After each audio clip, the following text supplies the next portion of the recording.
நமஸ்காரம். எல்லாரும் எப்படி இருக்கீங்க? பாத்திரத்த சவுண்ட் இல்லாம வச்சா எந்திக்க மாட்டான் அப்படின்னு நெனச்சா, அப்பவும் ஏஞ்சுட்டான்யா குகு குட்டி. சரி ஓகே அப்படின்னு கொஞ்சம் சட்டு குக்க விளையாட வச்சுட்டு, நம்ம கொஞ்சம் ஸ்ட்ரெச்சிங்லாம் பண்ணிட்டு, ஹா கொஞ்சம் குகு கூட விளையாடுனா, அவன் முடிய பிச்சு அவன் விளையாட ஆரம்பிச்சுட்டான். இன்னைக்கு பிரேக்ஃபாஸ்ட் 10:30க்கே சாப்பிட்டாச்சுங்க. அண்ட் அதுக்கப்புறம் லஞ்ச் ப்ரிப்பரேஷன் வந்து ஆரம்பமாயிடுச்சு. டக்கு டக்குன்னு வேலையெல்லாம் முடிச்சுட்டு, என்ன இன்னைக்கு லஞ்ச் அப்படின்னு பார்த்தீங்கன்னா, ஸ்வீட் பொட்டேட்டோ ஏர் ஃப்ரை பண்ணது, ப்ராக்கோலி அப்புறம் பச்சை தீயல்.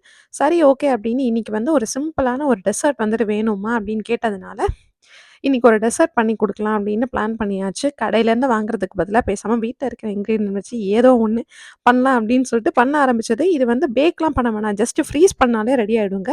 எப்படி பண்ணணும் அப்படின்னு டிஸ்கிரிப்ஷன்ல குடுத்துருக்கேன். செக் பண்ணி பார்த்துட்டு கண்டிப்பா நீங்களும் பண்ணி பாருங்க. இது கோகனட் வச்சு பண்றதுனால குழந்தைங்களுக்கு ரொம்பவே நல்லதுங்க. பண்றதுக்குள்ளேயே வந்து குகு அழ ஆரம்பிச்சுட்டான். அப்புறம் அவன தூக்கி வச்சுட்டே வந்துட்டு வேலைய முடிக்க வேண்டியதா போச்சு. பாருங்க எவ்வளோ அழகா சூப்பரா ரெடி ஆயிடுச்சு அப்படின்னு. வீட்லயே பண்றதுனால நம்ம தாராளமா குழந்தைங்க குடுக்கலாம். நெறைய ஆனா குடுக்கக்கூடாது. ஆனா எப்படி புடிச்சிருக்குன்னு மட்டும் பாருங்க. சட்டுவோட ரியாக்ஷன. நாளைக்கு பார்க்கலாம். பாய்.